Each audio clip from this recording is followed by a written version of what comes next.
Recorded. Thank you, robotic voice. Over to Lara. Hi, everybody. Let me just get our presentation on the screen so that you can see the agenda. I trust that you can all see it. Yes, fantastic. So today we're going to have a little introduction from Nikita. Then we're going to pass the mic on to all the speakers that we have. And each one of us are going to touch on a slightly different topic, depending on what our specific expertise is. Then after that, we're going to have a Q&A session. And then we're going to join some breakout rooms in which we'll discuss the key take-home messages that we can take from the session. So first of all, I would like you to meet the speakers. So I'm Lara. I'm Chief Scientific Advisor at Arctic Shores, and I'm your host today. So I've been with the company since the onset, just about 7 years ago, when I developed the scientific rationale underlying our products.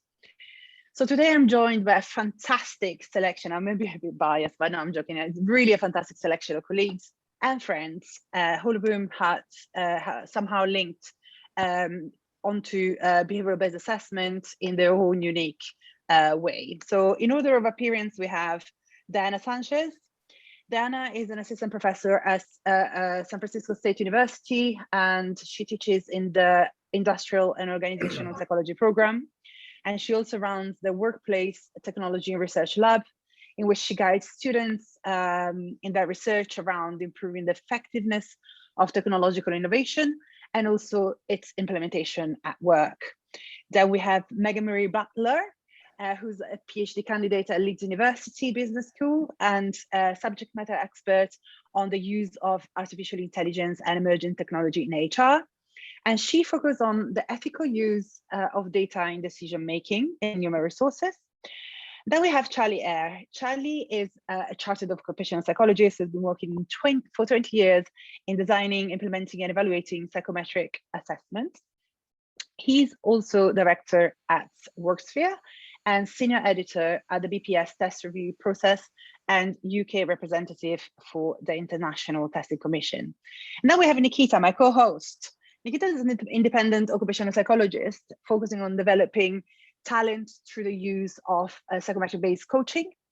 Is being part of Lumina Learning since 2015, and is also an adjunct professor of practice at Holt International Business School. Nikita is involved in many projects, as most of you will know, and they all come under the umbrella of sharing the goodness of psychology.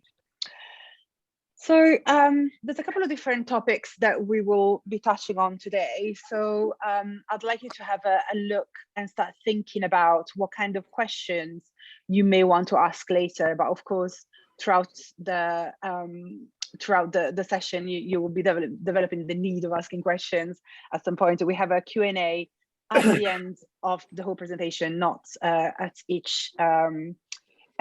end of each speaker. So Nikita, I know that you have a little introduction for us, so I'm going to leave the floor to you.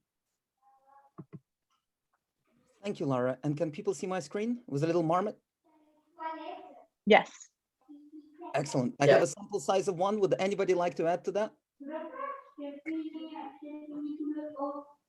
Excellent. So, all right, let me just kind of okay, perfect. So first of all, we're just curious what brought you here. And we're going to be using a tool called menti.com. If you're a facilitator, I'd really recommend it. So if you can go to menti.com and just type in the code 86433002. That number again is 86433002. And just type in what brought you here. And Lara gave us a preview of the different topics we'll be covering. So we're just curious, like, any particularly stood out for you, or, do you have any burning questions? Because we're all in enough Zoom meetings as it is, but this one you volunteered for. So we're really curious to know why. And we already have one reply. What is it? To learn more about using assessments. Perfect. We'll definitely cover the practical bits as well.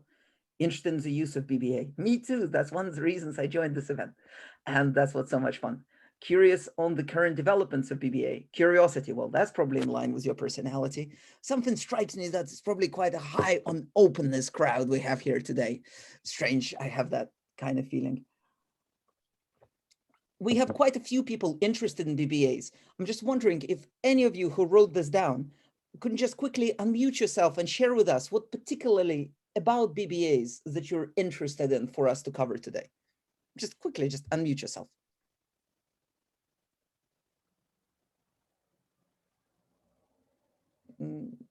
Or leave me hanging and see how self-consciousness quickly goes up on my neuroticism scale. I'm warming up. I'm warming up, Nikita.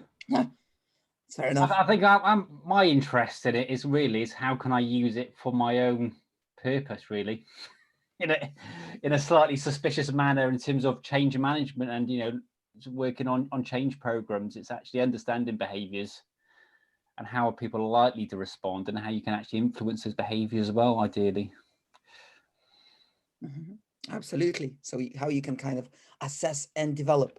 Yeah, so it's I'm definitely looking at it from a kind of organizational perspective, looking at the individuals rather than an individual to individual level. Perfect. Thank you, Jeremy. Would anybody else like to chime in?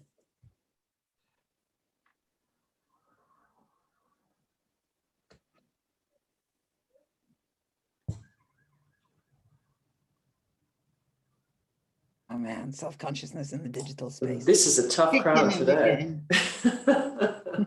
I would say, echoing a bit of Jeremy's thought, is how can you use it? There's a lot of noise and a lot of commentary about psychometrics, whether they're diagnostics, whether they start a conversation. In the business that I work in finance and investment sector, it really is noticeable that companies that don't use it to sort of get a sense of where behaviors and motivators might lie, they're really blindly trying to manage performance on assumptions and bias, probably. So it's getting them to understand that this is a really good use of, or a tool that's very good to start a conversation and understand people's baseline motivators. I think that's just a start point. Hi, this is Dean. In my organization, we're doing a lot with trying to implement machine learning, AI. And so it's how to get the behaviors of the people to want to adapt to it, I should say, to want to start using it. That I just have a lot of interest in both AI and behavioral topics, because my background is in psychology.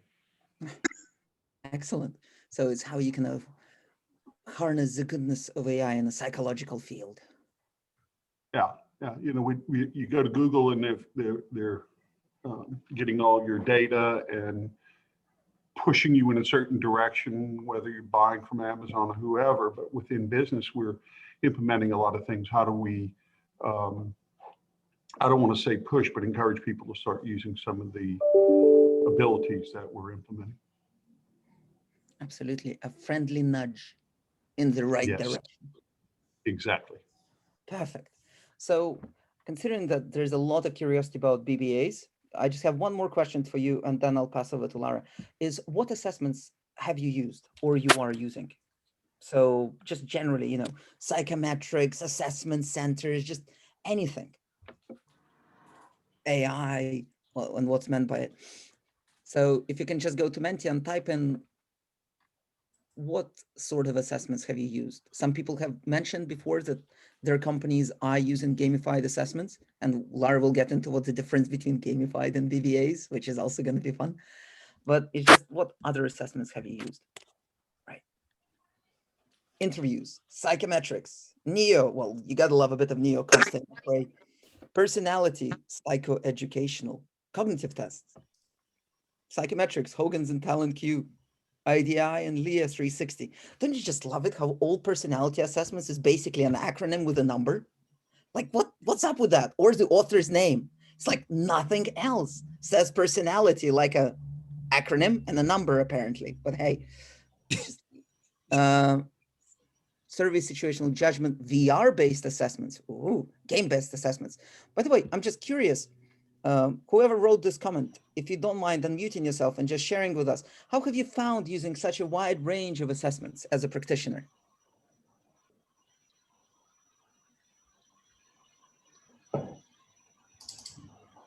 Hmm? Well, we shall accept the mystery. So there is quite a lot of different assessments we use, but Psycode, interesting. But the key thing is there's a lot of assessments out there. And this is one of the things I want us to keep in mind, because the wonderful things about BBAs, it's in addition to your toolbox. And today we will cover of how you can get the most value from adding a BBA to your assessment. But before we kind of dive more into the side, I cannot think of a better person to share with us her perspective on BBAs to get us started than Lara, because you have been building the things for what, 7 years you mentioned, and putting them into practice and selling them and validating them and all that good stuff. So without further ado, it's over to you. Thank you. I just need to find a way of sharing my screen again. Just if you I've click lost here, the button. yeah. Okay. And can you see it? Perfect. Yeah, perfect. Amazing. So let me start by defining what a BBA is. So a behavior-based assessment is an assessment that measures people individual differences by observing behavioral patterns known to be linked to underlying psychological factor. So what does that mean? So the question that started Arctic Shores and our product mission was, can we create an assessment where we can observe people's behavior without having to be with them, of course, and attribute differences in those behaviors to underlying psychological differences? So this is what we did. So we borrowed several established experimental tasks that have been used since the 70s, the 60s, or even more recent ones in lab setting to observe how the brain works in general. And we know that these tasks were valid. We knew that they required no prior knowledge or understanding. And so what we did, we replicated them with the same exact parameters so that we could safely say that we replicated their effect. So the main effect, the main psychological effect.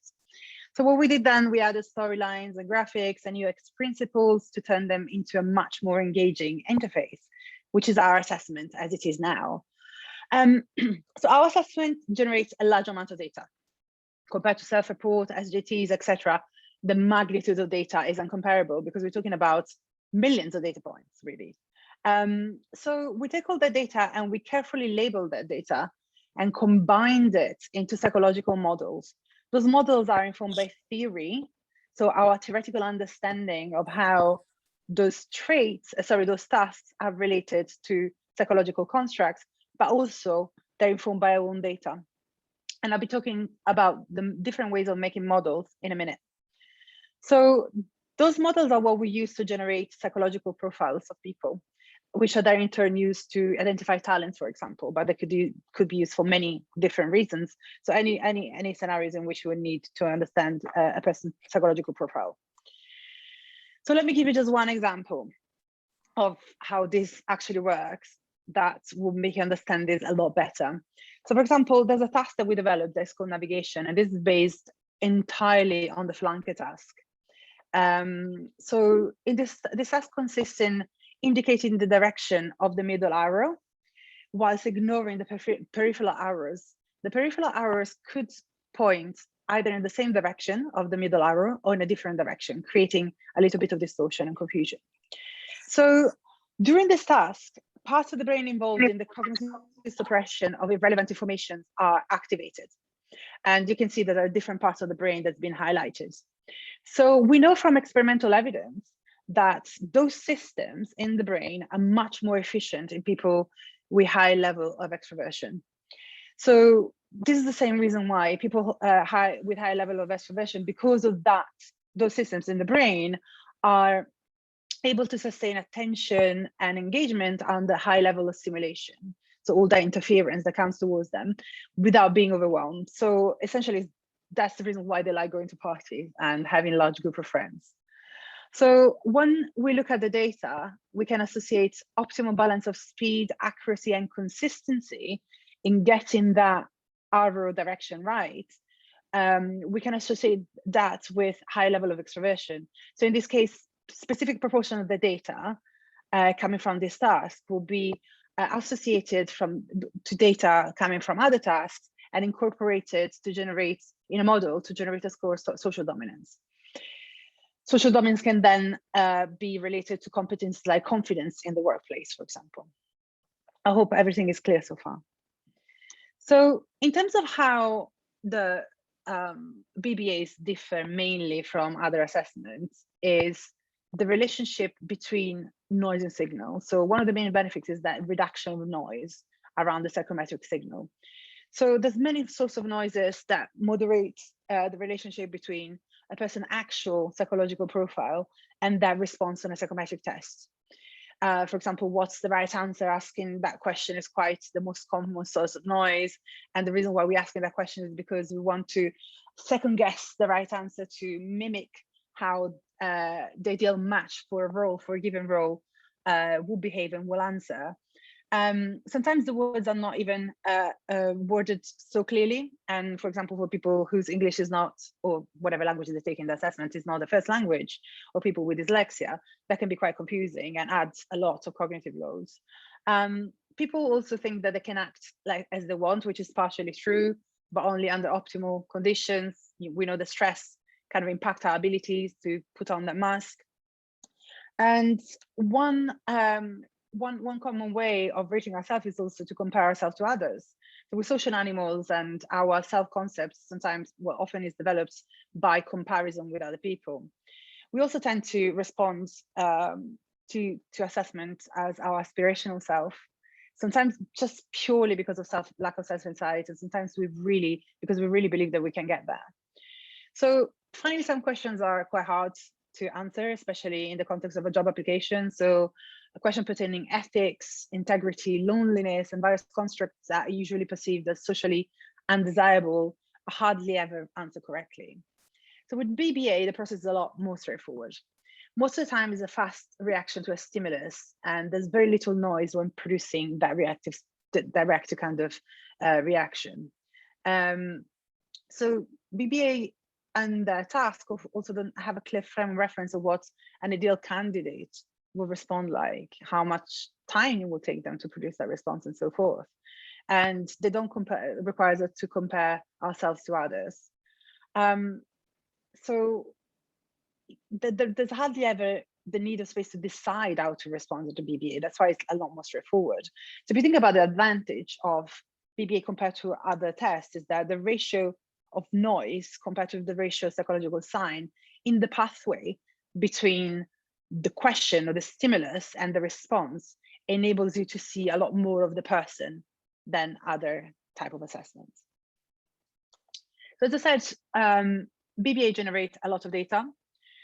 So when you look at how you can use all that data, how you can leverage it, there's two main approaches that we can use to build selection algorithms. One that is bottom-up or data-driven, and one that is more top-down and theoretically formed.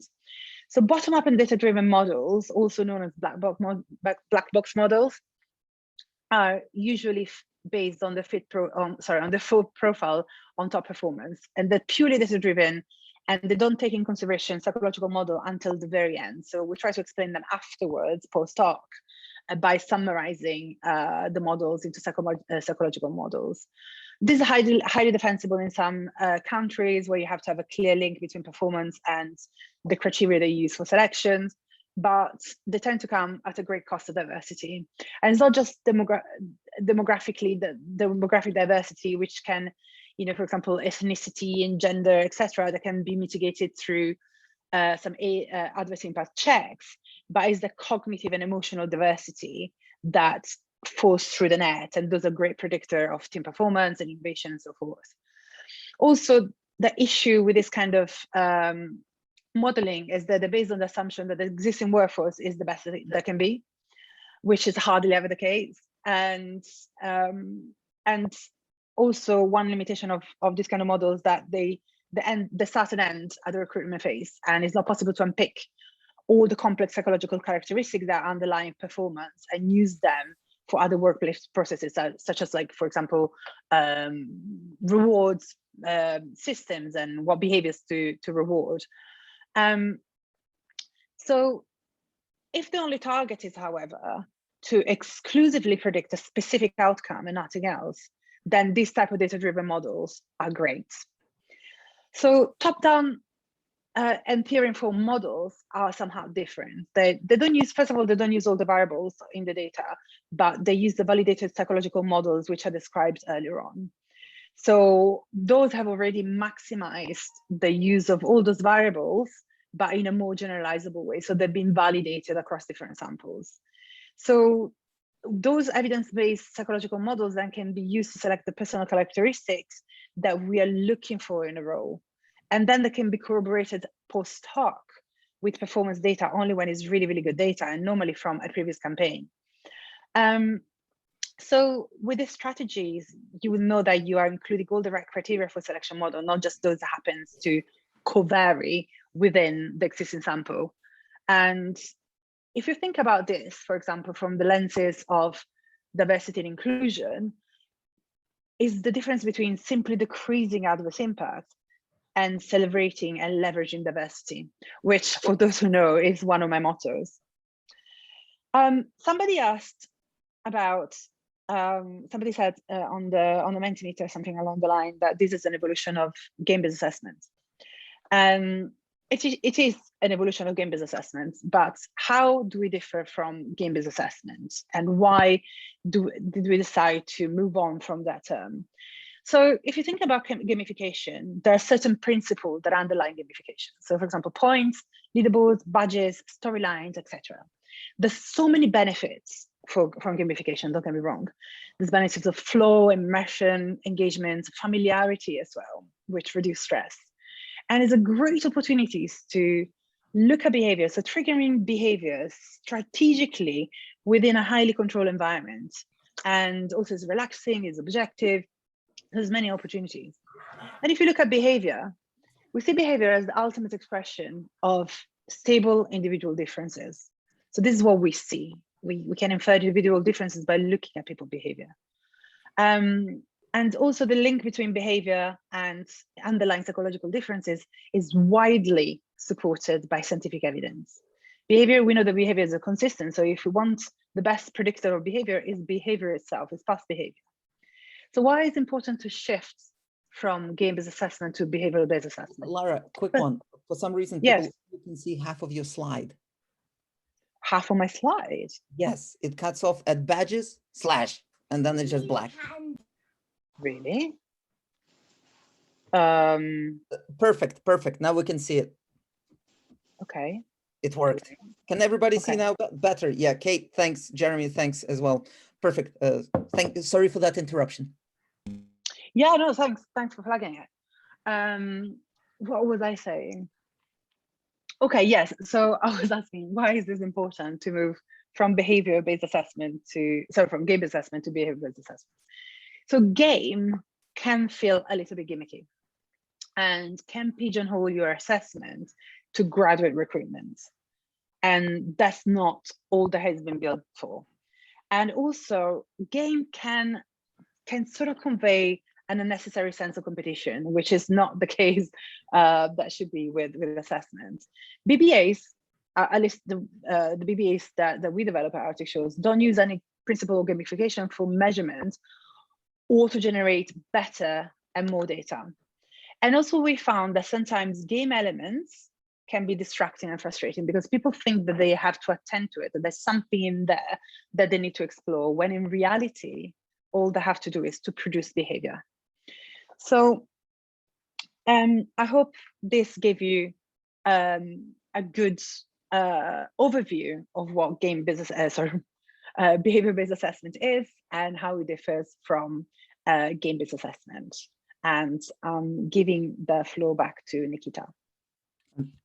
Thank you, Lara. I absolutely loved it. I loved a couple of particular points. So for example, the psychometric signal I'm going to take away with me for a bit.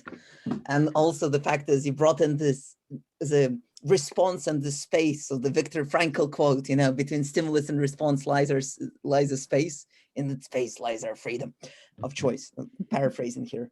But I just thought it was a brilliant combination of a lot of different wonderful things. So thank you so much for that. Well, thank you, Nikita. And we will have plenty of questions at the end, but time for questions. But before we continue to our next speaker, I would like to ask you a question, which is, what do you think differentiates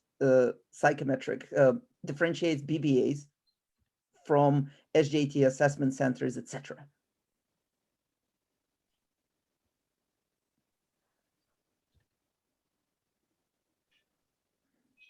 So if you can go to Menti and just type in 86433002. Oh, we got one response. And feel free to unmute yourself as well.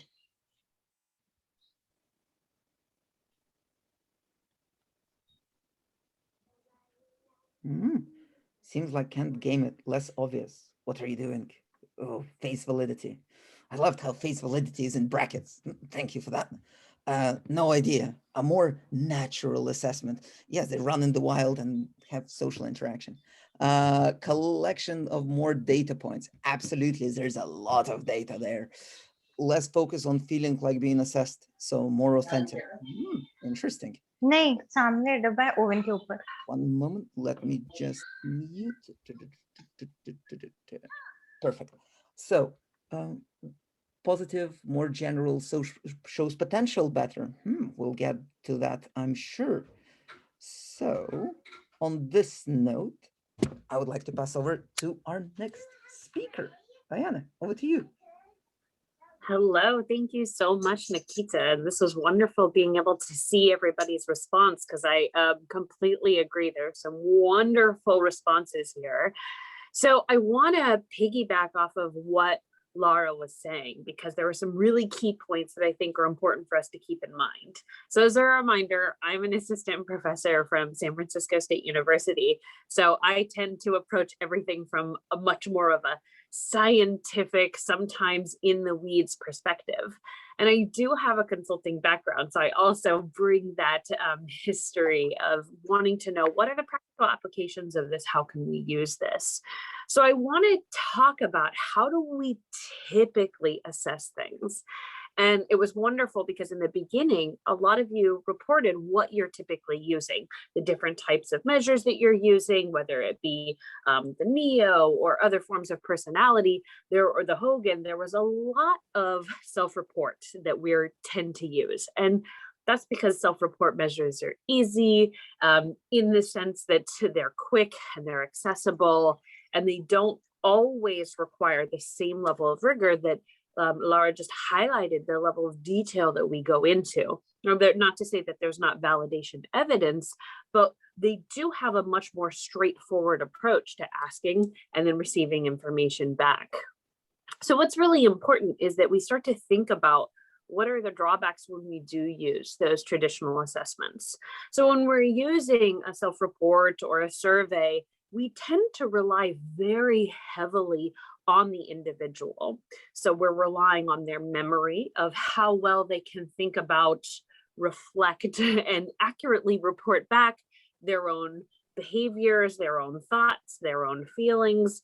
And these can be prone to bias, sometimes just accidentally not remembering correctly, or maybe not having an accurate evaluation of your own self or behavior, or even intentional distortion, people wanting to, as was previously mentioned, highlight themselves in a slightly better way, or what would other people say, or what is the correct way to answer this? We also run into other types of noise. So issues with neurodiversity, maybe language issues, reading issues, issues of stress. Oh, this black and white test, I feel like I'm, need to answer it correctly. It feels very sterile, and I need to make sure that I do this correctly. Otherwise, I'm going to get it wrong.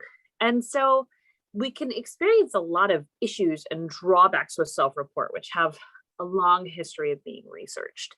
A shift happened several decades ago on how do we capture actual behavior, because when we are looking at these self-report, we're kind of mimicking something that isn't true to real life, which is this multiple choice option. And I don't know about you, but in my daily life, I don't tend to encounter going to the grocery store and having something pop up and say, all right, would you like to buy A, B, or C? And then I have to pick one of three. Usually the decisions that I make are much more nuanced, much more distinct. And that's what we try to replicate more when we use a BBA. We try to capture people's natural behavior as opposed to, here are the three options. And maybe none of those three options or four options really capture what would be a natural behavior for you and wouldn't really distinguish those nuances between what you would choose versus what someone else would choose. And that can be pretty critical. So when we start to move towards BBA, there's one other assessment that I'd like to highlight that is still on that edge of multiple choice, and that's a situational judgment test or a situational judgment task. And that's where we present someone with a scenario. It might be a written scenario with a picture. It might be a video that they watch. It might be a combination of this. And then we ask them, given these types of this scenario, here are some responses. Which of these do you think is the best or most effective, and which is the least effective? And the idea here is we start to get a little bit more nuanced, but we're still stuck in this multiple choice idea that people are picking. So they're reading, and instead of thinking about what they want to do and choosing their own behavior, they're kind of reading and evaluating preset behaviors and judging those. And what we find is that what people might naturally do doesn't always align with what they would select. Some people are much better at reading and judging behaviors, how good or bad it is, or effective or least effective, and not as good at actually choosing to engage in that behavior. So this shifts us now towards more BBAs. How do we capture behavior? And we've also been doing that for some time as well with simulations and with assessment centers. And what starts to really distinguish those simulations, assessment centers, more what we've been doing for a longer period of time from what we're shifting towards right now is how we evaluate them. That's a pretty critical thing. And I think your guys' responses on Menti really highlighted that you get that there's much more data captured in these BBAs, the direction we're going. So with a simulation or an assessment center, we most typically are using that top-down theory approach. And we're typically trying to evaluate what people are doing, what they're engaging in, and what competencies those represent, how well that represents customer service, how well that represents a certain aspect of personality. And so it's dependent most often, not always, on reader judgment.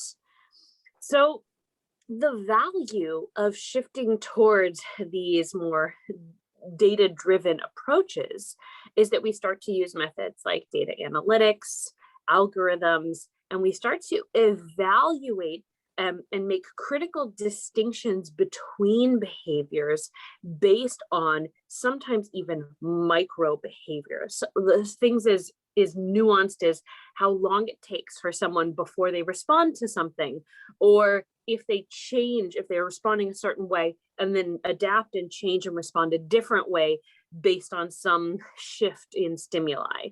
And so we can capture so many small nuanced behaviors that can start to build a broader, more detailed picture of an individual as long as we collect enough data points and are able to make sense of those data points.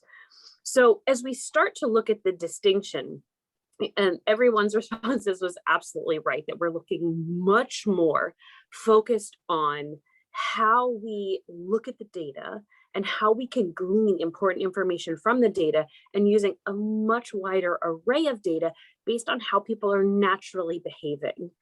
And I think it was really important to talk about how that term game can sometimes come across as very gimmicky and can sometimes be perceived as more of a fad. And the importance is to balance if there is any of these kind of more ludic properties that make it feel more fun, enjoyable, accessible, immersive, but balance that with actually it contributing to the experience and not just being a distraction. Because we know based on novelty theory that when someone experiences something that's novel, it only improves their attention for a short period of time. And then there's kind of this fade out of attention. So it's pretty critical that we think about how we're designing the game in a way that is actually facilitating, capturing, and measuring behaviors so that we can actually get that nuanced profile. And that is kind of the critical aspect I wanted to cover. And that's everything. Thank you, Nikita. Thank you, Diana. That's perfect. Kate over there has a question in the chat. She just kind of jumped in. And I thought maybe we can cover this before we move on to the next people.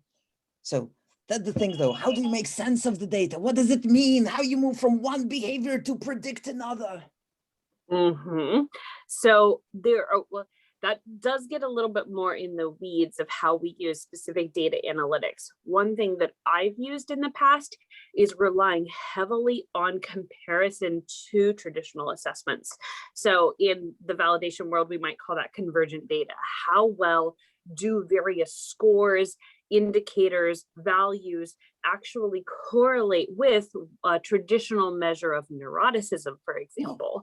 And if we're seeing that certain indicators are consistently across participants correlating, then we can start to look at that and say, why would this specific behavior start to indicate or at least be related to neuroticism? And we can start to see, oh, because there's a moment of tension here, or there's a split decision that has to be made. And so we can start to understand that by first looking at the data and then starting to make sense of it. So that's just a very quick example.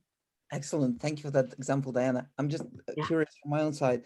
Is there any researchers that you would particularly recommend or any papers you think are mandatory reading? Because every time I go to AI, algorithm, sentiment analysis, behavior on Google Scholar, some of that stuff is pretty damn scary. So, you know.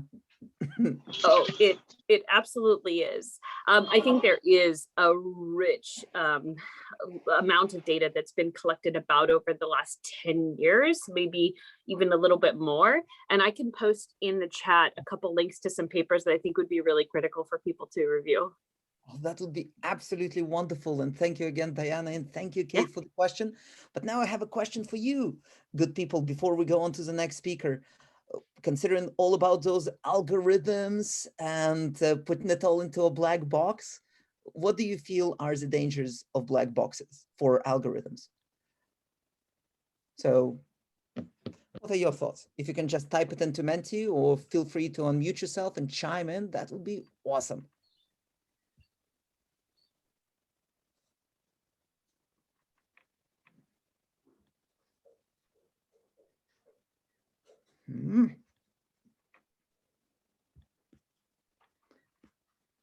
All right, I have one response. Two, quickly adding up. How data is used, too many unknowns.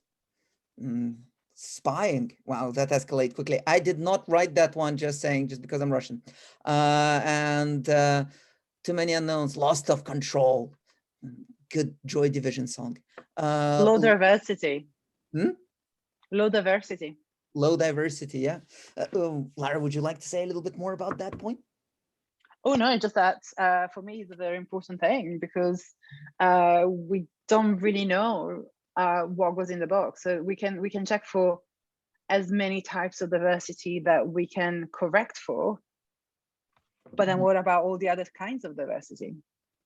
And yeah, that's where we can gain a lot from that emotional, cognitive diversity, cultural diversity that we can't quite pinpoint with an adverse impact calculator, but are really, really, really important to bring into teams and organizations.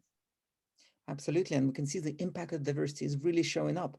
But without further ado, considering we have a wonderful speaker to talk about all the dangers and ethical considerations, I would like to pass over to Megan with her fantastic background with this perfect symmetry and walls and to monitor perfect distance between the walls. Oh man, it's just fantastic. Over to you, Megan. Thank you so much.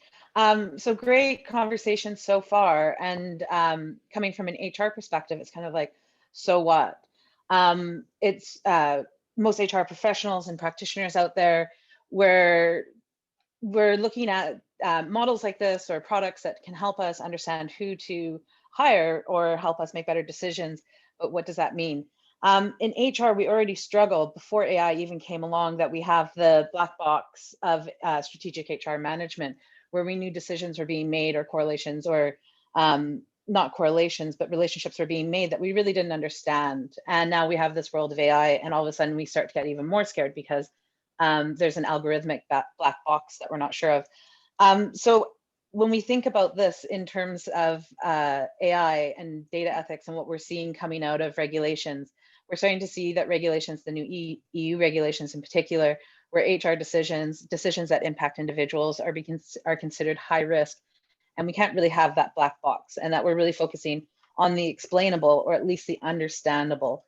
And for HR, what does this mean?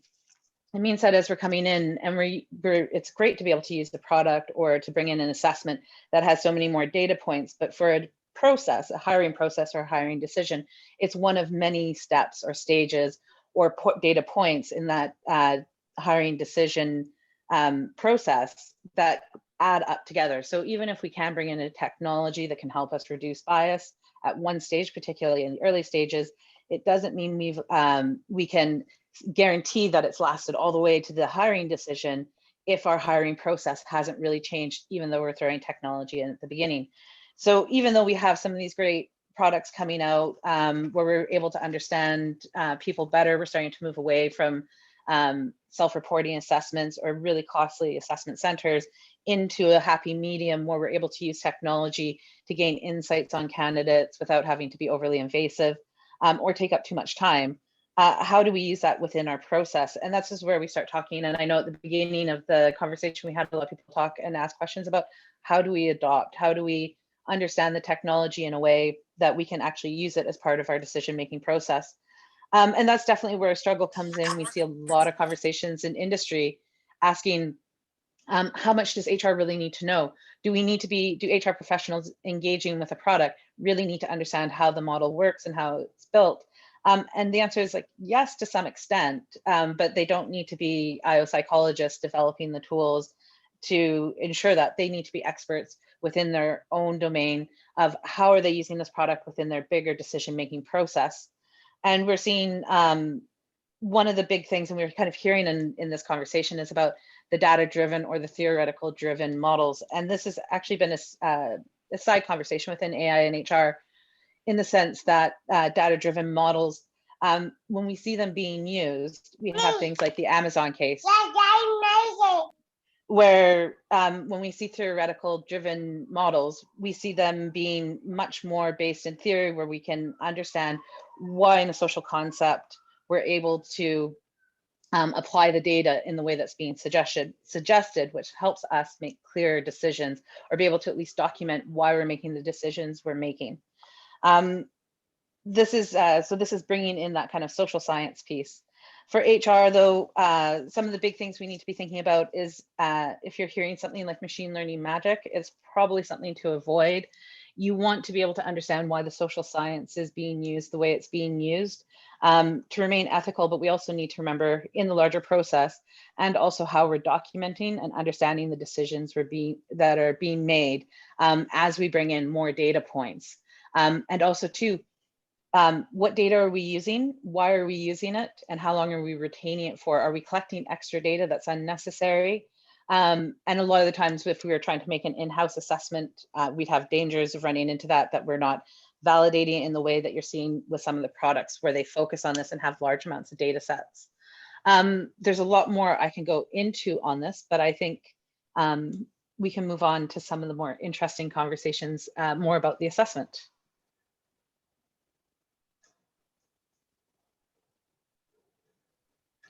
Perfect. Thank you for that, Megan. And it is sometimes terrifying, but also exhilarating what can be actually done. So I'm just curious, like 1 or 2 questions for Megan before we move on to Charlie. Does anybody have any burning questions they want to jump in with?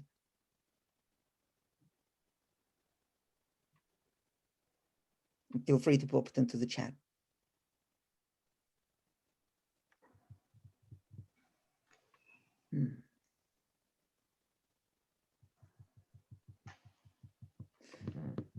Interesting. Not like Google's. Don't have just internal people. Would normally be the first step, or have not just external people, and also people who actually understand what's going on. Helps a lot. There is a lot of debate, though. It always reminds me of the famous story, I believe it was written in the 1950s. Shelley is her first name, and it's her last name slipping, but it's called The Lottery. A great short story, and it highlights the issues with when we have a social understanding of a social norm, because all of a sudden we can all do something really quite horrific, but if we all agree that it's okay to do it, we can continue doing it. So having the ethics committees, that's where the tendency happens. So especially if an in-house committee is formed, the business norms will impact how the committee sees the applies ethics to their business, and or to their decision or how they're working, and then it just creates a culture where unethical behavior is socially normalized. So that's one of the big considerations. Absolutely. You get enough people with low agreeableness in one room as well, and they think everything is just fine. Because what the chances will get caught, right? It's fine. It needs to be done.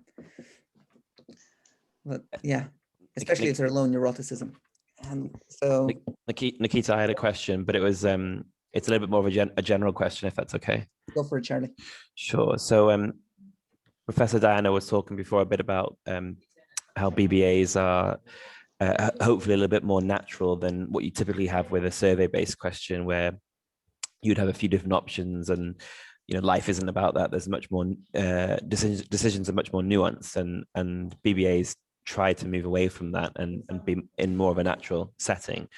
But my question is, when a candidate is undertaking a BBA, they are aware that they're still being observed and measured. So we're still sitting in that environment of inspection, whether it's a survey or whether it's a behavioral based. In both situations, we haven't achieved a natural environment, and under both situations people are behaving differently. So that's my first point. And my second point is, how comfortable do you feel about potentially in the future using assessments in a situation where someone is unaware that they are actually being observed, and having that as perhaps a more predictive measure of behavior?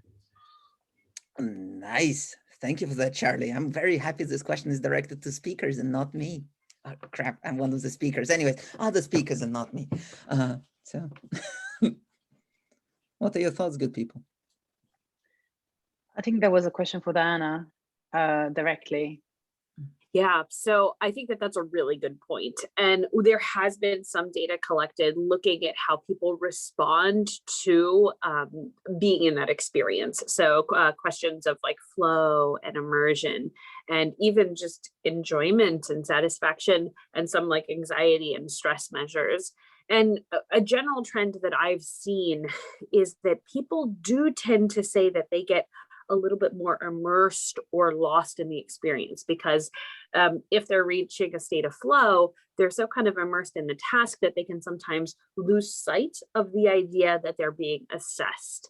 And I'm sure you've heard before this, like white coat syndrome, where people can feel more tense when the experience feels a little bit more sterile, and it feels more scientific, and it feels like a colder experience. Whereas when we have these properties that can be a little bit more engaging, a little bit more immersive. And also there's good research to show that giving people some sort of like a warm-up or a tutorial in the beginning and then some sort of a debriefing in the end can really help frame the experience in a way that helps people kind of engage more naturally with the experience. So when asking people, do you feel like you're really able to express yourself in a natural way? People tend to say that they were able to do that more so in an environment where they It's could still kind on your of profile. You can probably change it. I'm not sure. Sorry, muted the wrong person, Diana. It wasn't, yeah. Can we get even quieter? Totally fine. Thank you for. Did that help answer that question?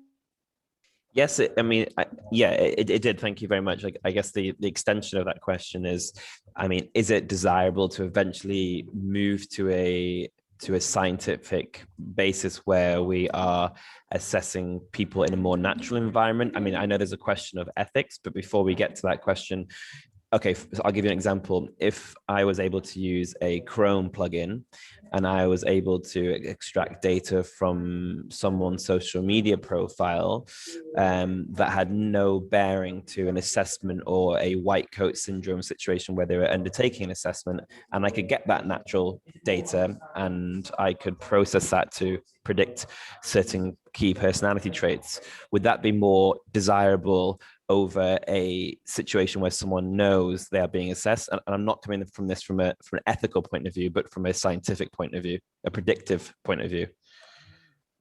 I would argue that it might not be. And the reason is, when we look at social media research, we see that people do tend to still create personas.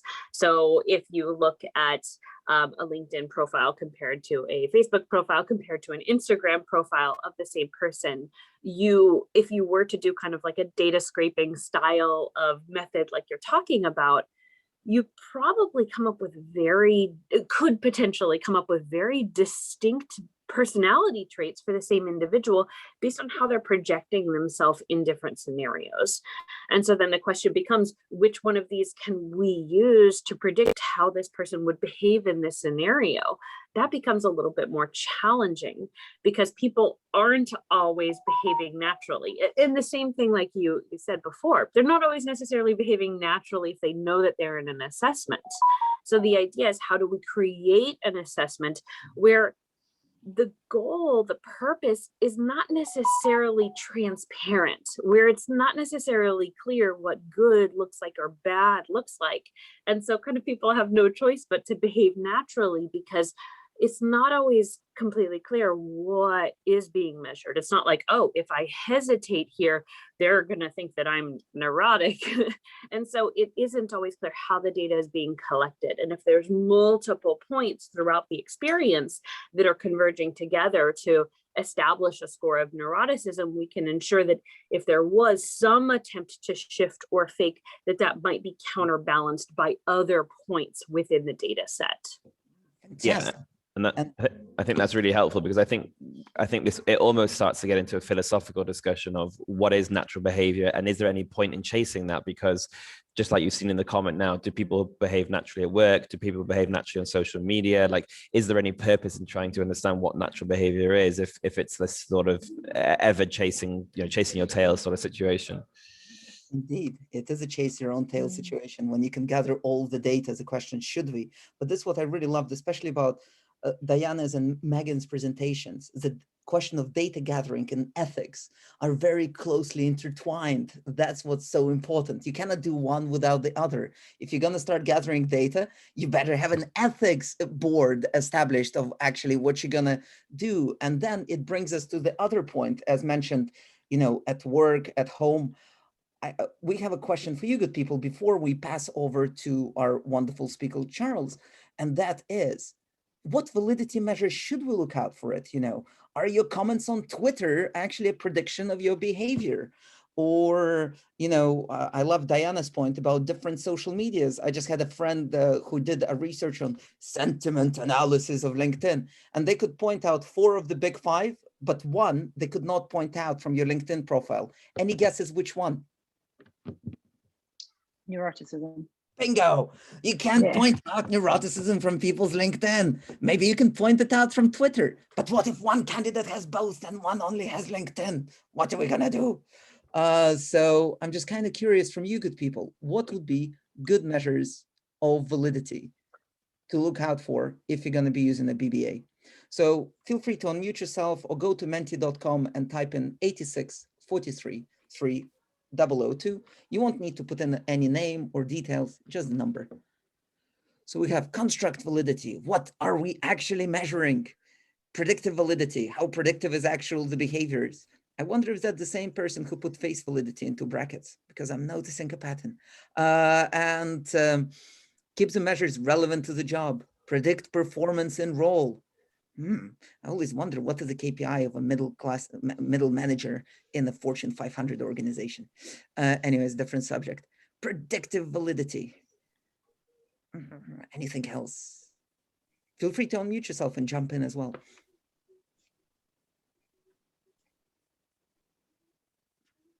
Predictive and construct validity. Nice. Links to outcome. 360-degree feedback. Oh, are we going to start combining BBAs with other data, such as 360 personality assessment or competency methodologies? Am I the only one getting excited by it? Probably, but anyways. Good theoretical. Yes, Megan. Sorry, Nikita, I was laughing at you. I didn't realize I wasn't on mute, but you're awesome. Keep going, Nikita. I'm going to put myself on mute. Well, that's enough before my narcissism gets away, but thank you. Ego needs love too. But on this point, I want to pass it over to Charlie, because Charlie is a specialist when it comes to validity and reliability. What should we be looking for? So let me just spotlight you. Thanks, Nikita, and apologies in advance because my next door neighbour has just decided to mow his lawn. So if there is a little background rumbling in the background, that is my good neighbour Peter, who's making the grass nice and short. But yeah, thanks very much, Lara, for including me in this session. I mean, basically, myself and a team of psychologists in the UK are responsible for the British Psychological Society's test review process. And we use a set of standard criteria put together by the European Federation of Psychologists Association to look at these very ideas. And so we have a number of tests which are submitted to us, which are independently peer reviewed, and then kind of like those reviews are made available on our website. So I suppose in terms of that question of what is validity in this instance and what should we be looking for, I think many of the answers from my perspective are included in that previous kind of slide and the very good responses that people were giving. In effect, some of this is down to the distinction between the principles that we're looking for and then drilling into some of the technicality of how you actually do that. But I think the critical thing we're looking for is, does the test do what it actually claims it does? And does it measure the constructs consistently? And to what extent is that influenced by error unassociated with those constructs? So it's very simple things. And on the whole, while you get varying different schools of thought as to how you might do that, there generally is a consensus of actually it's a good thing to measure what you're claiming to measure, and it's a good thing to do it consistently across candidates and over time.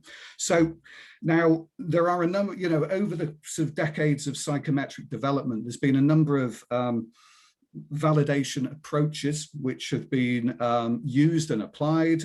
Diana referred to one earlier on in terms of convergent validity, which is where you're taking a measure and you're identifying another measure that is measuring something which is similar, and you're looking at the relationship between the two of them. So for example, if you are trying to measure something such as, well, extroversion or, propensity to innovate or whatever it might be, looking on the market to see, is there something on the market that is measuring this? And to what extent do these scales which are being produced by the measure actually relate to that? Now, there are, sometimes there are criticisms of this, things like sort of common method variance and all of the sort of factors where, and I think what we have to understand with this is we are in the process of assessing sort of human behavior, human cognition. It's not a perfect science, and we don't have perfect validation methods available to us.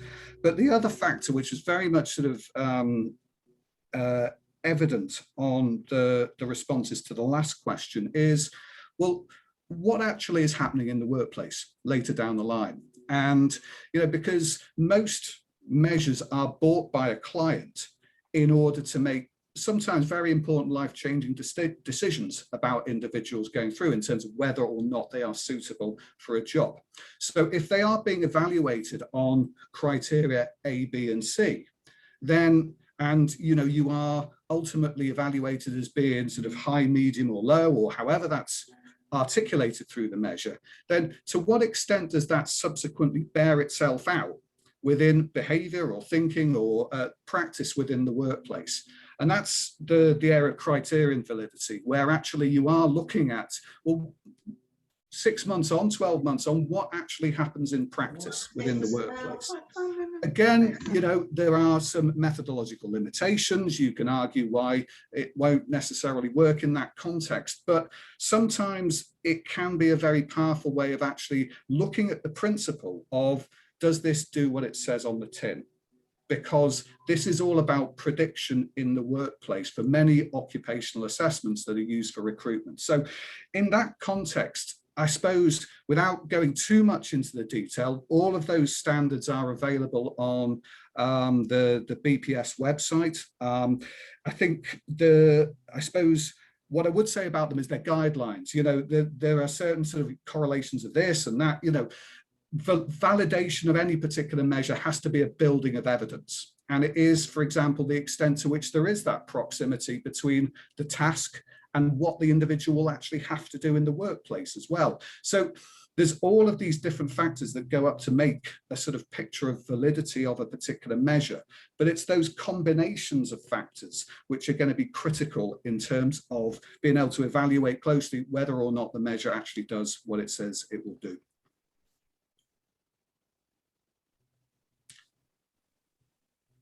I could go on, Nikita, but I would suggest passing it back and letting the very interesting conversation progress on. Thank you very much, Charlie. I absolutely loved how you put a building of evidence, because it always surprises me how a client will go, we need a validation study, like it's a one-off, and you do it maybe at Christmas just because you feel like it. But actually the fact you need to build evidence, you need to do research, you need to validate it. And the fact there's brilliant guidelines that you guys create at RQTU, and even guidelines on how to assess people with dyslexia, what you need to watch out for, and they're all available to download for free. Apart from the test reviews, for which you do need to pay unless you remember. And I have to say that Assessment Development Matters is probably my favorite magazine that the BPS publishes it. Probably I shouldn't have said it being recorded, but it's true, because it's just so brilliant. It's like every time I get the copy of it, I'm so excited. I'll pass that on to Nikki. She'll be delighted to hear that, the editor. It's pure brilliance. And if you're a member of RKTU, which is very reasonably priced, you get access to the whole library of all of them published through history. It's like, if you want to geek out, the scope is amazing. So thank you for that, Charlie, and the idea that, this is not, we shouldn't despair. We should build on our experience of validating psychometric tests previously and just improve and develop. And thank you for agreeing with that, Barbara. So now, just for my little bit, I just have first question is, let me just share my screen. And so can everybody see my Mentimeter? I think I'm still presenting, sorry. That's okay. But Diana could see it. So I don't know what's going on, but we can play with this. So considering we've been talking about behavior, I'm just really curious. What affects your behavior, just generally speaking? And you can type into Menti 8643 3002 8643 3002. Environment. Yeah, I know. Isn't it funny how all definitions of personality usually keep environment out of it? It's like what you do, behave, and feel. But what about where you are, man? We're highly adaptable creatures. Individual culture, yeah, like what culturally acceptable in one organization can be quite different from what's culturally accepted in the other. Some people's mood. So, for example, I'm a highly neurotic extrovert, if you can't tell. And so my mood is like the British weather. It changes every 15 minutes. Probably that's why I'm a psychologist. There's a lot of reasons, but we won't get into them. So personality, yay, it does affect you, but it's a bit of it. context, situation, stress, sleep, those two are connected. My personality, I'm sure my behavior is affected by your personality because we resonate with each one of us. Being hungry, yep. There's a lot of stuff which affects us. So therefore, when we think about psychometric results or BBAs, we get those beautiful percentile scores. And one of the key things I always want to stress when using psychometrics, when you get percentile, like 95th percentile, 34th percentile, our mind reverts to thinking of measurement. And measurement is usually represented as scales or centimeters, pounds or kilos, set units of measurement, which are very kind of direct and strict. But psychometrics are not really like this because we have standard error of measurement, for example. We know we're not perfect. And that's what makes us actually, we're aware of this. By the way, as far as scales, there's a special reason I have for this. Because when the first Cattell, because there was 2 Cattells in the 20th century in psychometrics, funny that, when the first Cattell went to Cambridge University and said, can I set up a psychometric lab? That was about 19th century. They said, access denied because that would insult religion by putting the human soul on a pair of scales. Oh, I just love that quote. But little did they know, Cattell had a mate at the Cavendish laboratory, and he's like, can I have a corner over there? And he's like, yeah, go on there, mate.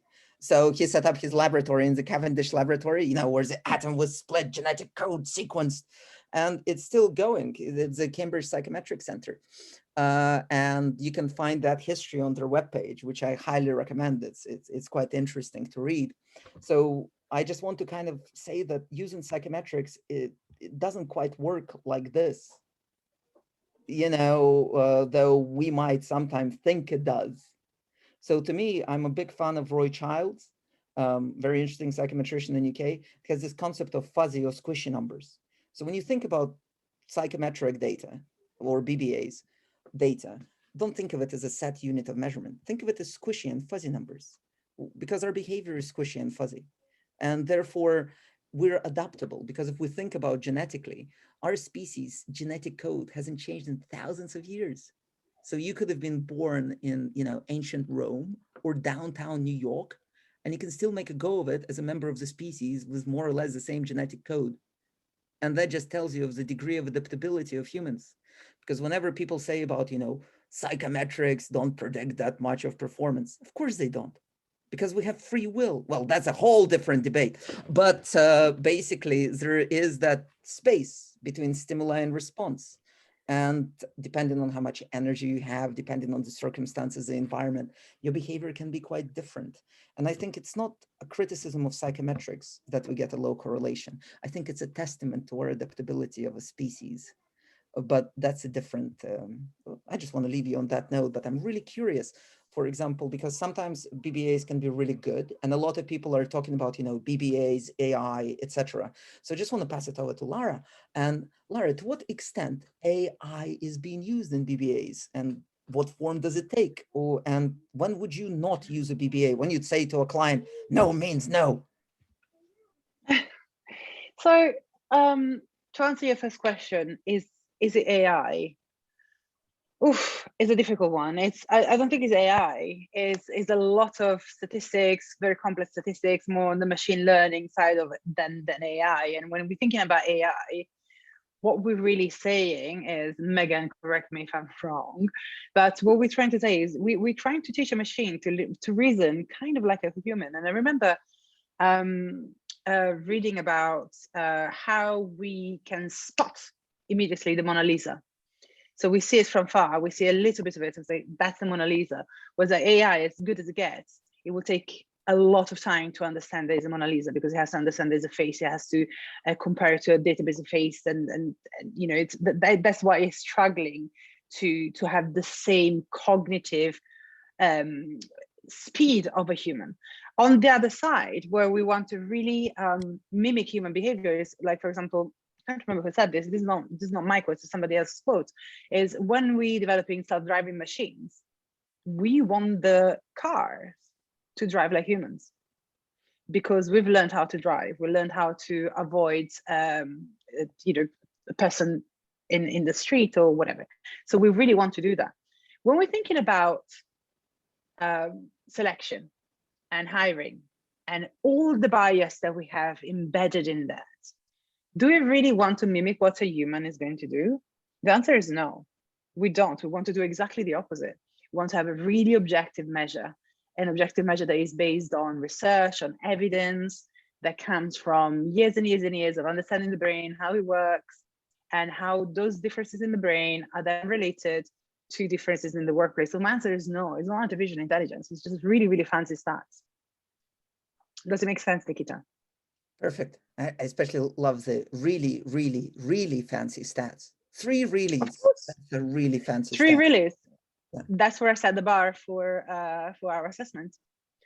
Excellent. So what was the second question that you said, When Nikita? you would not use a BBA, when a client says, you know, want to use this, and you go, no.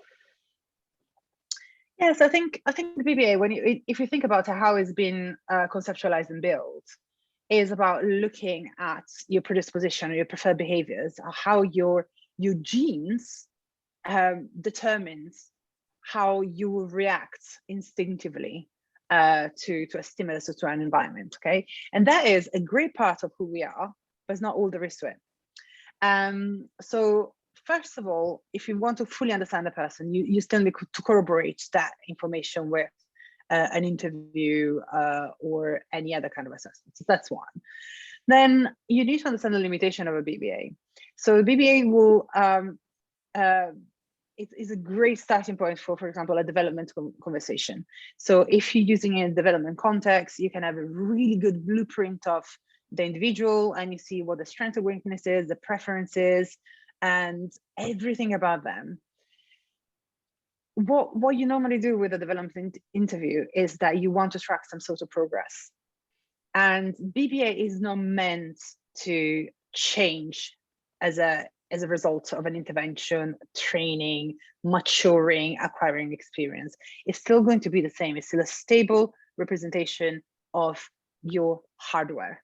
So how your brain is built and reacts to certain stimuli. So I would not recommend that it's used to track progress of any kind.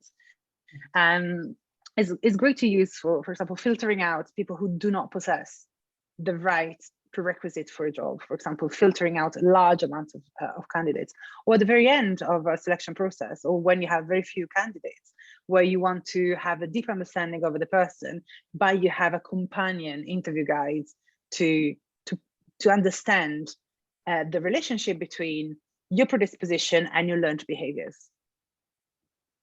That pure psychometric signal, as you mentioned. Exactly, it's about the purity. Ah. And that can't be changed just by training and interventions. That's what's going to be quite interesting to see as the data continues. But then it's an evolution. As you mentioned before, it was gamification. Now it's BBAs because it would only seem gimmicky, etc. for one of the reasons. So I absolutely love how this approach evolves over time.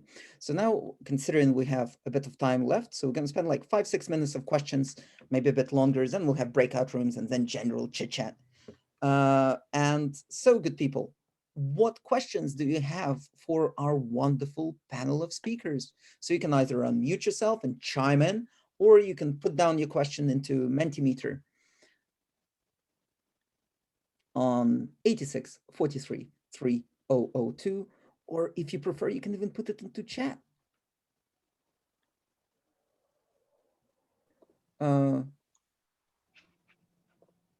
Kate Hammond says, how do you match the behavior you measure to the desirables in the job role? Oh, you forgot. Oh, wait a second, Lara. It's over to you. Right. Sorry, I kind of jumped.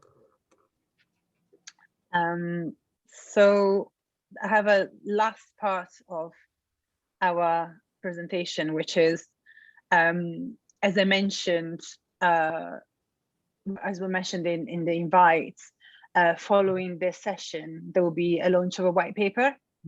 So the white paper is meant to be a toolkit for you to understand BBA, to understand validity, to understand all the concepts that we have explored today, but also to enable you to think critically about the questions that you should ask yourself and to a BBA vendor to establish whether a BBA is the right thing for you, for example, and also to navigate the space and understand whether, how do you compare different BBAs?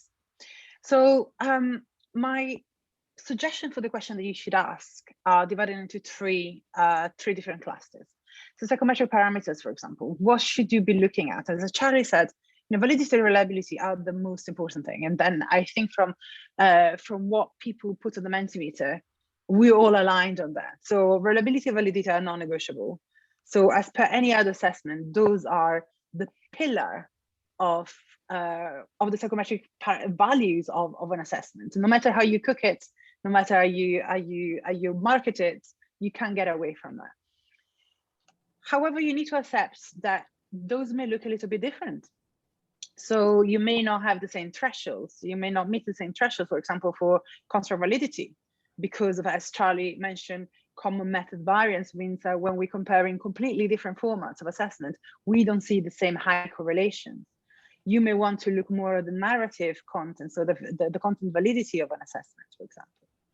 Also, you should ask yourself, is the format and output suitable for the intended use? So as I was saying, if you're trying to select people, to identify potential, or to understand what the blueprint of a person is, to understand what training to suggest and so forth, then it's a great thing to do. But if you're trying to track progress, for example, that is not your preferred option. In terms of scientific rationale and scoring algorithm, I was quite surprised that nobody put that in the Mentimeter, because those are the two questions that I get the most. So explaining our scientific rationale, explaining our algorithm. And my advice to you is that you really don't need to fully understand that. You don't need to understand a scientific rationale that is so far removed from your expertise. So if you're a psychology or occupational psychologist, you're not supposed to be a neuroscientist. So you really need to focus on what metrics are important to you, instead of getting lost in the weeds of trying to unpick the complexity of a neuroscience-based or cognitive-based scientific rationale that is underlying an assessment. And of course, you should be very suspicious if there isn't one, if there isn't an evidence-based scientific rationale, or if it's a pseudoscientific rationale based on your preference for a certain picture, a certain color, so those sort of BuzzFeed kind of assessment, because chances are that there's no science at all underlying that kind of assessment. The same applies to a scoring algorithm. As much as you may have a really transparent scoring algorithm, those are really difficult to interpret. And what you want to ask is a narrative description of what is in the box. So what are the elements of those algorithms that are important to you that you can use for your intended use, for example, to select the right people, but also to understand what underlies performance, what are the driver of good performance in your specific case. And then think about your candidates as well. And do they like it? Do they get stressed? Do they feel patronized? And for example, I've just analyzed data from thousands and thousands and thousands of candidates, and we found that the vast majority of candidates are really, really excited about it, and they feel that a BBA reflects really greatly on your brand. Is this the case? So look at that kind of data, because ultimately is a novel, pseudo-novel way of assessing people. So people are not used to it, so they may be really critical about it. And my rule of thumb is, would you put your kids through it? Would you put your kids through something that will make them feel awkward, and that will make them feel that they're doing the wrong thing, or they will take a little bit too much of their time? And also, one thing that is really, really important to me is that, with power comes great responsibility. So look at the magnitude of the data that we are collecting about people, because we are collecting a lot of data.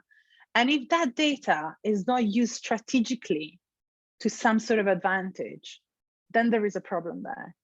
And I would actually ask to see what steps have been taken in using that data and leveraging that data to reduce bias and to enhance reasonable adjustment. So assessment like BBA don't need to give you that blanket 25% more time if you're dyslexic. They don't need to give you any sort of added time or any different sort of formats if you have say ADHD or whatever, because the data enables you to see emerging patterns of strengths and weaknesses, and you can really equalize the data to make it fair for everybody. And it's a responsibility of people holding all that kind of data to do something with it. And finally, can the test be easily manipulated? I remember Charlie, Charlie, not Charlie the panelist, Charlie the person who asked the questions, was talking about the fact that you can still produce behavior. You can still correct me if I'm wrong, Charlie, because that's what I heard from your first question. You're producing behavior, so you can still decide how to produce behavior. In the case of when you're using cognitive tasks, that's very hardly the case, because those are mostly measures of maximal performance. So either you are able to withstand the noise between the arrows pointing in a different direction, or you're not. And for example, in other tasks that we have in our assessment, you're either able to quickly label an emotional expression that is very, very low in intensity, or you're not. So think about the format of assessment and how the behaviors are triggered and elicited in the assessment, and if those could be manipulated.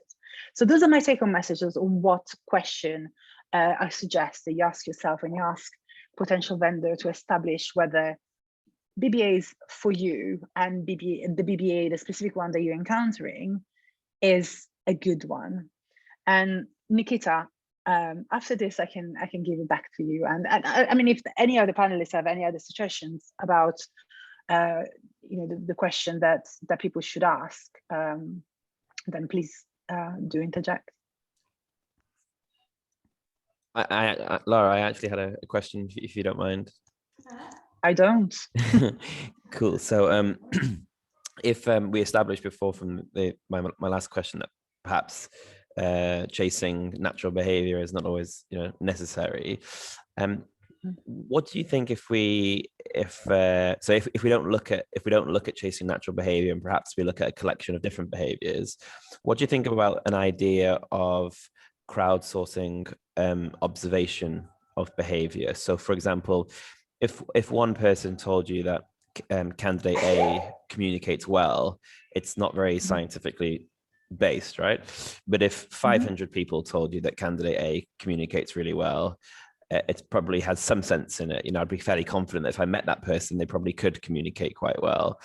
Do you think there's any scientific backing of crowdsourcing intelligence, of observing someone's behavior from multiple sources, and having a greater degree of accuracy once that crowdsourcing has surpassed a certain level?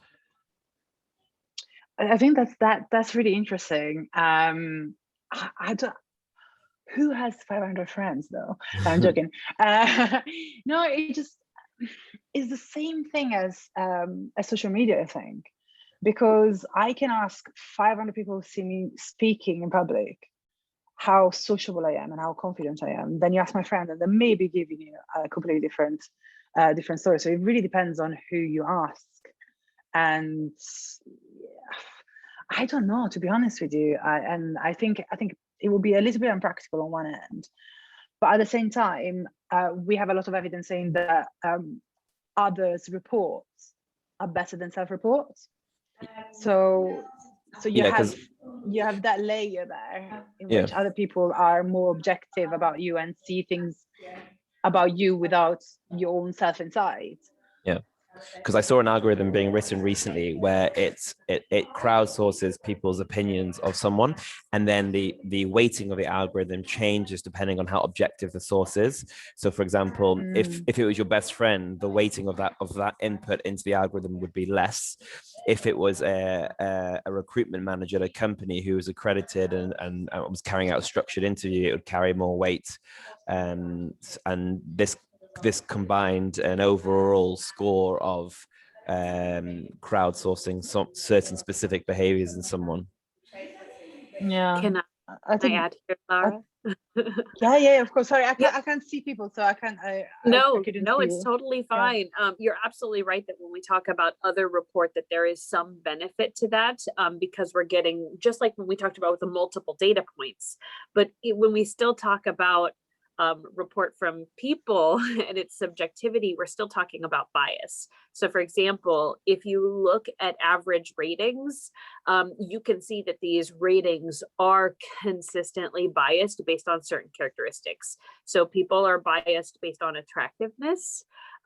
People are biased sometimes based on similarity to themselves. People are biased based on males. So they tend to favor males when rating them as opposed to females. So we see that there are these tendencies, even as you get big data sets, because people are influenced by schemas and expectations and social norms. So even though it's nice to think, oh, this, you know, human rater who is more distanced from someone might be more objective, they're still going to engage in the error and bias that we get from that subjectivity. I definitely agree. And all you're doing is you're compounding bias, but I still think there's some, and I can't put my finger on it, but I still think there's some predictive validity. For example, I think it'd be fair that most people on this call would agree that you can articulate well. Now, even though we are all biased, why is it that us as a crowd on this call are able to all agree, or not all of us potentially could agree, but most of us would agree that you can articulate yourself well. So that there must be something in collecting a data set of observed behavior when someone's not being assessed. Can I say something? Absolutely, Megan. Of course. I'm not an Eyre psychologist at all in any way, but this is just reminding me a lot of the arguments in the book Blink. I don't know if anybody else has read that one. And it talked about the micro assessments being made. Another one of the Malcolm Gladwell, trying to say his name all at once. Can you tell us a little bit more about the micro assessment? So anyways, it was the argument that some research found that you could tell more about a person by going in and making a quick assessment of their dorm room than getting to know the person. Yeah. Oh God, no. Not in my bedroom. People just get their consciousness and openness. And it's also I'm trying to remember, because there's one of the big five that they couldn't judge from that as well. But they did find it was the micro assessments, but it was more about, there was also one about marriage counseling, or about predicting whether marriages would last. And it was about how they had the conversation. So you didn't actually need that long of a conversation between a couple to understand if they would actually be successful or not. Yeah, this is what's really interesting to me when we talk about the words like personality or behavior. It's so huge that to me, it kind of dawned on me that it's all this metaphor of touching an elephant while being blindfolded. So when a group of people are touching the elephant, we're all blindfolded. Oh, you think one is touching like a foot, so it's hard. One touching the tail, it's fluffy. One touching the trunk, and we think we're all touching a different kind of elephant. So when it comes to like rating somebody's personality from a dorm room or a Big Five assessment or gamification or emotional intelligence or a values-based assessment or a 360 personality assessment or their social media, we're all touching the same freaking elephant. And I think this is one of the key things to keep in mind. It's not either or. And I think that you can roll out a BBA along with an ability assessment and a personality assessment, and you can see the triangulation between the data points and how it would inform an interview process. And what Charlie mentioned, well, there's check out what Psycon is doing, psychology consultancy in Northern Europe, Finland, I believe. And they do a lot about the difference between 360 rating and self-report, and what it might be telling you if a person rates themselves higher than their 360 or lower than their 360, because that's also a data point. And there's a lot of interesting stuff there, but that's just my kind of chip in. But does anybody have any other questions for our wonderful speakers? Let me just get them up online, because yeah, I got too excited and I forgot that Lara was speaking as well. That was a little bit embarrassing, but nobody's perfect. Let me just get the Mentimeter up and going. So share screen. Nikita, can I just ask the question I put in the chat? It's about, I think all of these things are really, really interesting. We can have fantastic personality assessments and they're really scientific and valid and reliable and everything. But then it's that link to what you actually do in the job to look at predictability and the criterion you look at. And you're so scientific with the tool, but then how do we match that to what we actually predict? So if some boss likes extroverts and they go, oh yeah, a bit of high extroversion will be good. How do we, so with those questions you ask, how do you ask what's going to be predictive in that job role and how are they actually going to use the tool to make good decisions? because that's the bit that often gets left out. So we do all the science around the tool, but the actual science around the predictive elements of where we choose which of the 15 FQ plus we think are good for this job, quite often it's get the pin out at that stage. And so I just wondered whether what you've got on that aspect with this tool about how you help a company then use the data to make decisions. So shall I answer that? So there's one layer between all the data that you collect and what you use as a selection algorithm, which is the generation of a lot of personality and cognition and aptitude traits. So you are essentially, no matter the format, working at the same level. So you have a bunch of personality traits and various constructs that then you use with any sort of strategy, whether it's a critical interview technique or a job mapping of any kind, to build what a selection algorithm is. So in that regards, at that level, a BBA is not qualitatively different from any other assessment. So I think that is how much access any vendor of any sort of format of assessment gets to good and reliable and valid performance rating. That's a completely different story, because I think everybody's struggling at the same level to get, those models corroborated by actual, objective metric of performance 6 months in, a year in, 5 year in, because that's a problem that we all have at the same problem. And BBA is not unique in this. Does it make sense? And does it answer your question? You mute. Yeah, sort of. Yeah, I just wondered whether you had anything extra on that side of things, because I think that's the bit that seems to be the big mixed out bit that I think companies just sort of get the pin out at that stage and go, oh yeah, extroversion's great. We don't want neuroticism. We want this. And you're going, actually, no. And it's, this is where the diversity element of it comes in as well, because we say there's no positive or negatives on the polls, but actually there are. So there's what's socially desirable, and that's where we get all the bias and everything then comes back in again. So I think the advantage there of behavior-based assessment is that if you look at the traits will have the same names as any other trait, but then if you look at the definition of the trait, that is very behavioral in nature. So you will have, say, for, I don't know, extroversion or social dominance, you will have a list of behaviors that are associated with the trait from the perspective of the assessment itself and how they reflect then in behaviors in the role. And that is an extra layer for allowing the employer, so the recruiter, to make a critical evaluation of what behaviors are the most aligned to the actual behavior that constitute good performance in the role, or even just average performance like role demands. So you have that extra layers compared to other type of assessments.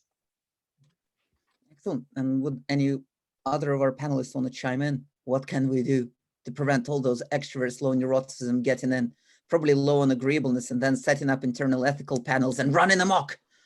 So I can come in on that one, Nikita. I mean, I think with all of this, it's there's something about being clear as to what's happening and what, and I understand, there are commercial sensitivities about the sort of the inputs and the outputs, but I think that the mechanics of what is happening there in terms of how behavior on a task is linked with a subsequent behavior or an assertion that a subsequent behavior will take place in an organization.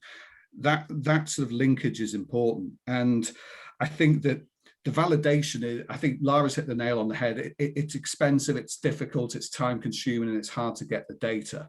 But that is probably one of the central parts of ultimately building, that evidence base around, and I think what I would say with this is that there are unique opportunities here. And, in 100 years' time, I think we probably all hope we're not all there ticking boxes in terms of how we assess people within organizations. But I think at the same time, it's all about that building on the evidence base and ensuring that we have that sort of critical evaluation of how the behavior, the inputs link to the outputs and how that subsequently links to the organization. If that is sort of built around that, particularly the peer-reviewed journal articles, which are starting to appear, and that it's great what you've been sharing there, Diana. I think that's going to have to be the way forward to really push things on further into the future. Excellent. And hopefully more events like this, Lara, hint, hint. Definitely follow up to this, and then it will be a quarterly appointments for us to deliver this kind of webinars. Absolutely. And good people, we're just curious, what are your takeaways from today? What are your thoughts? And for that, what we're going to do is that first we're going to ask you, and then we're going to put you into little breakout groups so you get to chat to a few of your colleagues. Or feel free to unmute yourself and just, how was this event for you guys? What would you like out of the next one, maybe? And feel free either to type it into Menti on 86433002, or feel free to put it in chat or unmute yourselves.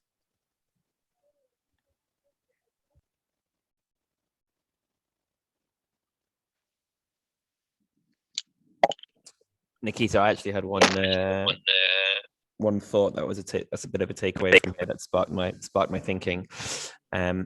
One thing that's made me sort of provoke, one thing that's made me think about something is perhaps we could approach some form of analysis that looks at differences in job expectation. Because you have two entities, you have two agents, right? You have the person who sets the job description, sets the job role, and you have the candidate who tries to interpret that job role. And then in the middle, you have that sort of cognitive dissonance of someone trying to think in their head, am I suitable for this job? And you have two different actors who probably have a somewhat, difference in terms of view of what that job entails. And I think perhaps there's some merit in a tool that can provide some analysis of trying to analyze differences in expectations between a candidate's view of the job and the employer's view of the job. I don't know if anyone's ever looked at any scientific analysis behind that, because I think when you ask yourself what factors play at a company, unfortunately, hiring someone who's not right for the job, I'm sure that one of those factors is a misalignment, is a difference in expectation of actually what that job was. And you first of all, you have a problem with employers who don't often create the best job descriptions in the first place, and then assuming they have and they've got it right, you still have a person interpreting and subjectively sort of evaluating what that job is, and then they go away and think about it in their head.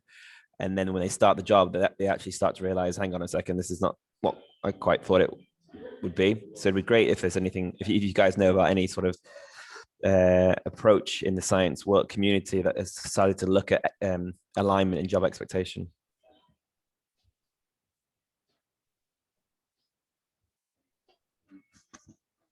Has anybody? Okay. Yes. Has anybody read anything on this? Because for me, what comes to mind is there was a study of particular words and how likely people of different genders were to apply for that role. And like if the word job description includes the word ninja or something like that, women with 50% less to apply. So, if you're going to get diversity through selection, you better have a job description which is attractive. And I think there is actually a service on algorithm which actually filters out your job description and makes it more attractive for everybody rather than particular groups. So that's kind of an interesting approach. But Yeah. to see if it's about personality, like, what the hell is this word? Must have a good sense of humor. What the hell does this even mean? And why is it on every job description? Like, I'm just still baffled by it. But does anybody heard of any studies or research into this fascinating topic?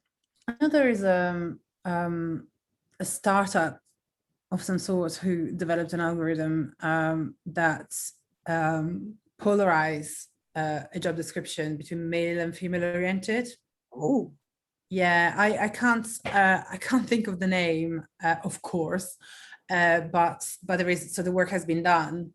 think it's Texio. Texio, I think it's called. Right. That's Texio. Yeah. Yeah, and the results are quite shocking. Mm. What was particularly shocking, Lara? It's a male-dominated world, Nikita. I actually ran a test with their product and did the classic, ran it against top-rated and low-rated oil companies and top-rated and low-rated financial services, rated for gender equality.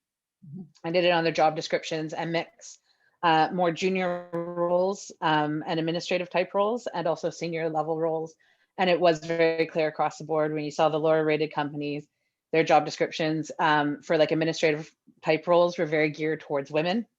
Senior roles were geared very much more towards men, and companies that were much more noted as being more gender equal, having better gender equality had better job descriptions, but you still, you could still see it where for senior level roles, it was actually much more male language used, where for administrative roles, it was a lot more, it was always female dominated.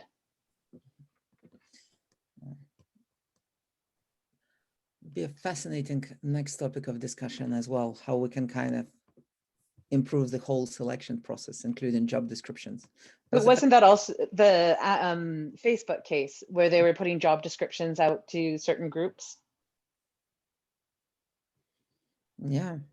No, I haven't heard that. Those types of roles, they're very discriminative or discriminatory job postings on Facebook about who is it geared towards. Yeah, and I think Facebook also did the reverse approach where they actually got employees to write their own sort of descriptions about the types of work they're looking for rather than giving it a specific job. And they sort of reverse the process to then place people into roles after the candidate has written their ideal job rather than them applying to an employer's job description. And how did that go? I think it was more of an engagement approach, but yeah, it seemed interesting. Yeah, especially with the roles of job crafting, etc. Yeah, yeah. And yeah, but that's brilliant. Well, I'm conscious of the time and went 15 minutes over, and the fact that most of you are still here, that's a self-select and sample if I ever saw one. So I just want to say thank you to the wonderful speakers and thank you for all of your questions. And does any one of our panelists want to just say a few final words before we close up shop? Well, I have to say final words to thank all of you fellow panelists, Megan, Diana, Charlie, and Nikita. It was absolutely amazing to have you with me on the panel. And thanks to all the attendees who asked really, really interesting questions and they were really engaged. And we'll be sending the white paper to you as soon as possible, and you will have early access to it. And you will receive invites for the next panel, which is going to be probably at the end of the summer. Excellent. And this video is also recorded, and if it's good enough, we'll whack it onto YouTube and then share the link with you as well. So yeah, but thank you so much, everybody. So now I'm going to stop recording.